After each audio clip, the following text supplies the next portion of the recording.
Hetal college campus में बैठी थी। जब उसके क्लास पूरे हुए तो वह अपनी सहेली के साथ बातें कर रही थी। उसे रास्ते से जाते समय गायत्री दिखी। गायत्री को आवाज़ दी, गायत्री इधर आओ। हेतल की आवाज़ सुनते ही गायत्री हेतल के पास गई। दोनों बातें करने लगी। बातचीत के दौरान अचानक हेतल को याद आया कि उसने सुना है कि सुमन ने आत्महत्या कर ली है। इस बारे में गायत्री से जानना चाहा। सुमन, हेतल और गायत्री दोनों की ही बचपन की सहेली थी। गायत्री और सुमन दोनों एक दूसरे की पड़ोसी थी। हेतल दूसरे गांव में रहती थी। भले ही सुमन की 3 बार शादी की गई, लेकिन उसने आत्महत्या क्यों की? ऐसा सवाल हेतल के मन में आया। दरअसल वह अपनी प्यारी सहेली की आत्महत्या से बेहद दुखी थी। सुमन 9वीं कक्षा में थी तभी उसकी पहली शादी हुई थी। सुमन देखने में बहुत सुंदर थी। वह होशियार, शालीन और भविष्य के सपनों में रंगने वाली लड़की थी। उसने अपने जीवन में कई सपनों को चित्रित किया था, पर घर के लोगों ने उसकी ज़बरदस्ती से शादी करवा दी। हेतल के पास इतने सारे सवाल थे कि वह नहीं जानती थी कि गायत्री से कैसे पूछूं, लेकिन हर बात की सच्चाई जानना चाहती थी।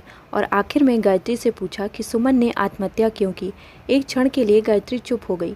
जल्दी से उसके मुंह से शब्द नहीं निकल रहे थे। उसने गहरी सांस ली और बोलना शुरू किया। 3 साल पहले सुमन की शादी अबीर नाम के शख्स से हुई थी। वास्तव में उसकी बहुत अच्छी गृहस्थी चल रही थी। दोनों एक दूसरे से प्यार करने लगे थे। जब भी ये दोनों साथ में बाहर जाते तो सभी कपल इनसे जलते थे। अबीर और उसके परिवार के सभी सदस्य अच्छे स्वभाव के थे। जैसा उसने सपनों में जोड़ीदार सोचा था, वैसा ही उसे अपना पार्टनर मिला था। उसके घर की स्थिति मध्यम थी। अबीर का एक छोटा सा होटल था। उसमें से उसके सारे खर्चे बांट देने के बाद कुछ पैसे बच जाते थे। घर की हालत बहुत साफ सुथरी थी। एक दिन वह होटल से घर बाइक पर आ रहा था। एक बड़ी कार से उसका बहुत बड़ा एक्सीडेंट हो गया और इसमें उसे काफ़ी चोटें आईं। हादसे के बाद उसे अस्पताल ले जाया गया, लेकिन सिर में उस गंभीर चोटें लगने के कारण इलाज के दौरान उसकी मौत हो गई। सुमन को बहुत दुख हुआ, लेकिन उसके ससुराल वालों को गलतफहमी थी कि अबीर की दुर्घटना सुमन की वजह से हुई। वह अपशकुनी है, ऐसा उनको लगता था। उनमें से कोई भी उसे समझ नहीं पाया। अबीर के जाने के बाद कुछ दिनों के भीतर ही सुमन को घर से निकाल दिया गया। उसे घर से बाहर निकालने के बाद वह मायके गई और कुछ दिन मायके में ही रही, लेकिन आसपास पड़ोसियों में चर्चा हो गई तो उसके माता पिता फिर से उसके लिए रिश्ता ढूंढने लग गए। जब वह बाहर निकलती तो लोग हमेशा उसे ताने मारते थे। इस वजह से सभी बहुत परेशान हुए। ऐसे में उन्होंने जल्दी जल्दी में अमोल से शादी करवा दी। अमोल बहुत बुरा आदमी था, दारू पीता था, कुछ काम धंधा नहीं करता था, चोरी करता, मारपीट करता। उसका रोजाना यही काम था। इस सब से सुमन को बहुत दुख होता था, पर वह कुछ नहीं कह सकती थी।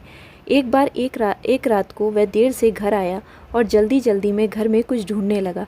सुमन ने उसे पूछा, पर उसने कुछ भी नहीं बोला। उसे जो चीज़ चाहिए थी वह उसे मिली नहीं। इस वजह से वह वहाँ से बाहर चला गया। सुमन रात भर उसकी राह देखती रही, पर वह आया ही नहीं। दूसरे दिन पुलिस को उसका मृतदेह रास्ते के किनारे पड़ा हुआ मिला। उसका चाकू से किसी ने खून किया था। यह खबर सुमन को पता चली तो उस पर दुख का पहाड़ टूट पड़ा।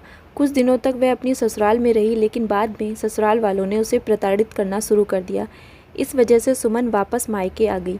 घर आकर कुछ दिन ऐसे ही बीत गए। हर दिन आ रहा था और जा रहा था, लेकिन सुमन की स्थिति वही थी। उसकी तरफ देखा नहीं जा रहा था। उसका परिवार उसकी स्थिति को सहन नहीं कर सके, इसलिए उन्होंने उसकी वापस शादी करने का फैसला किया। उसके लिए रिश्ता ढूंढने लगे।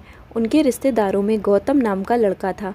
उसकी पहले से ही एक बार शादी हो चुकी थी और गौतम से सुमन की शादी करवा दी। सुमन बहुत खुश थी। शादी हुई और कुछ महीनों बाद उसे मालूम हुआ कि गौतम को कैंसर है, ब्लड कैंसर। इस बात का पता चलते ही उसके हंसते हुए चेहरा पर फिर से दुखी हो गया, लेकिन उसने हिम्मत से इन सब का सामना करने का फैसला किया। 5 महीने तक अपने पति की सेवा की, लेकिन आखिरकार 5 महीने बाद उसके पति की मौत हो गई। इस दुख से बहुत तंग आ चुकी थी। कुछ दिन बीत गए, लेकिन बाद में ससुराल वालों ने उसकी जिम्मेदारी लेने से इनकार कर दिया। उसे घर से निकाल दिया।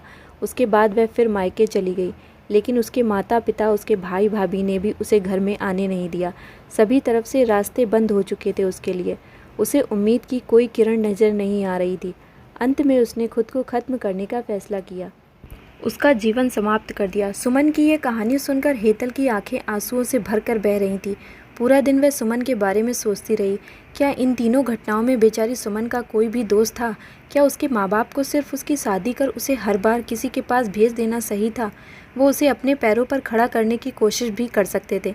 सच कहो तो हेतल की जान उसकी बदनसीबी ने नहीं, उसके परिवार, उसके आसपास के लोगों की छोटी सोच ने ली है।